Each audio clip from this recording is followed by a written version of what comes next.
Midway may fall.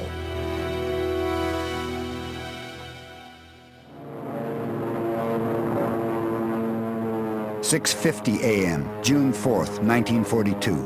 160 miles from a battle-torn Midway, the torpedo bomber carrying Ferrier, Ernest, and Manning heads straight at the Japanese fleet. As they near the carriers, the Japanese fighter attack becomes more intense and tragically effective.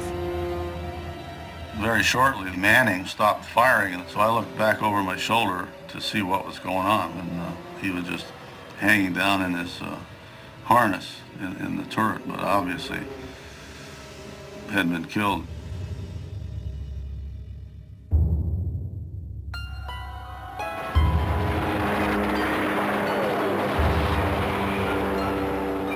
And then really the next thing I remember was waking up with my head hanging down, blood pouring off my head. Their plane is shot up, their controls and compass out of commission. Their comrade, Jay Manning, is dead. But Ferrier and Ernest are still alive, and now they have to find their way home. I decided to climb up above the clouds, see if I could see anything, and I did. And when I got up there, I saw a great big plume of smoke over to the east. And realized that probably was Midway, which had been attacked.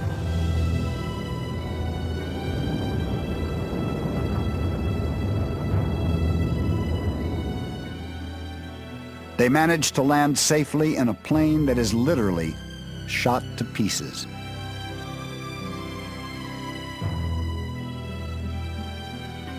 After getting patched up at a field hospital, Harry Ferrier waits for the return of the other 5 planes in his squadron. He waits in vain. It was afternoon, or early afternoon, and it became obvious that our airplane was the only one that had come back, that the other 5 did not. And we eventually just had to accept the fact that they all 5 were shot down.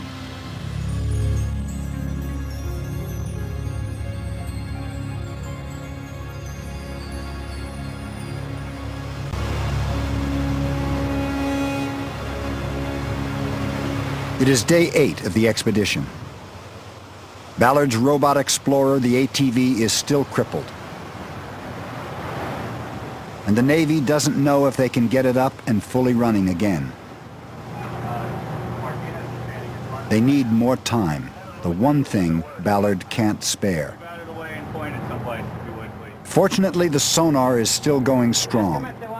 Instead of just waiting, Ballard leaves the Phantom Yorktown behind to look for Japanese carriers at a site 170 miles away. The Japanese veterans have not seen these waters in 56 years, not since the death of their ship, the Kaga. Yet here, time is erased. My heart is racing in anticipation of seeing the ship. I keep remembering the image of the sinking carrier. I hope it is found soon.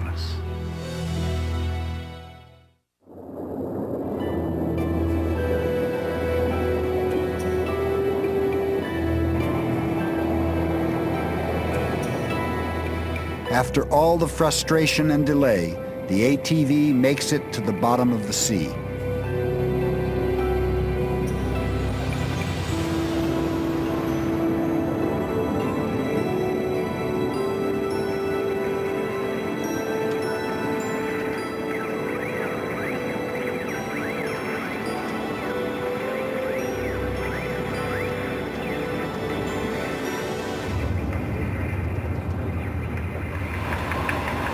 But all too soon, Ballard realizes the bottom is barren. Outcrops. Not exactly. No carrier, no planes, just rocks and mud.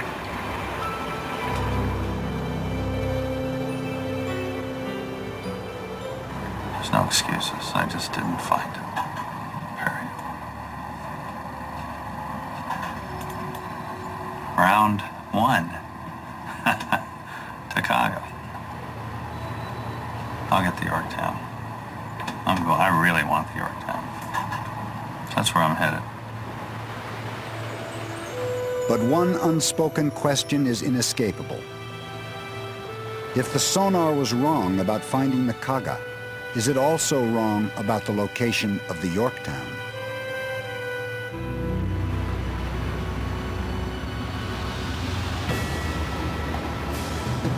7 a.m.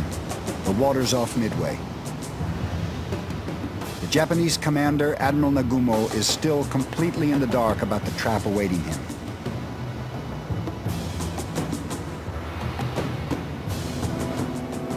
8:20 a.m. Admiral Nagumo receives truly startling news. His scout planes sight the one thing they never expected to see, an American carrier. Nagumo is shocked to discover he has a real fight on his hands. Now he must decide on his next step. Should he launch a limited strike immediately? Or regroup, refuel, and rearm all of his forces, and then obliterate what he believes to be the lone American carrier? He decides to wait. It is a decision that will change the course of the entire war.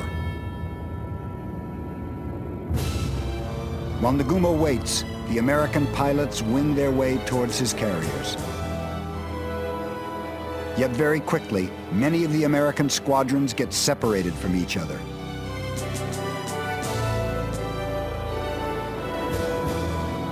Most of the torpedo bombers find themselves on their own, without fighter protection from the fast, lethal Japanese Zeros.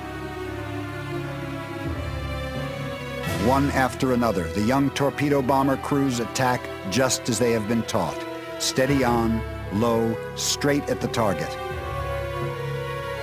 Directly into murderous enemy fire. And one after another, they are blown out of the sky.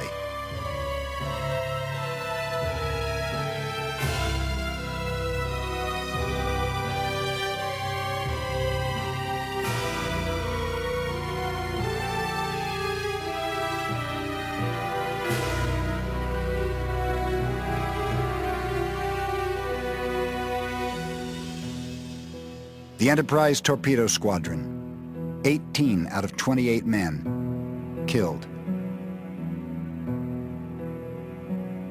The Yorktowns, 21 out of 24.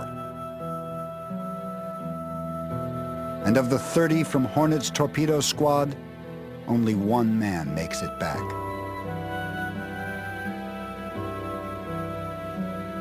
Yet not a single torpedo makes a single successful strike against any of the Japanese carriers.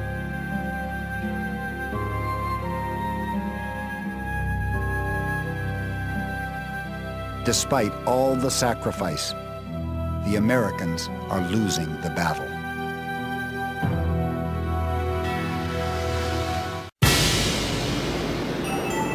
America is facing defeat at Midway.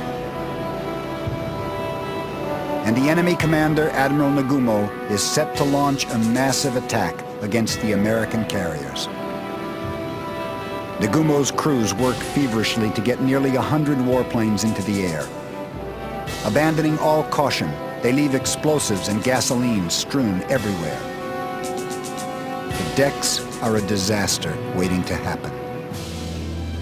Less than 100 miles away, 19,000 feet up, is the last American hope, the dive bombers. But none of them can find the enemy. The Japanese have taken a 90-degree turn northward to engage the U.S. ships. Then Enterprise's dive-bombing squadron plays a hunch and changes course. And in their sights appear the 4 Japanese carriers, Kaga, Akagi, Soryu, and Hiryu. And there is not a Japanese fighter anywhere to be seen. The enemy fighters are still too busy defending their carriers against the last of the American torpedo planes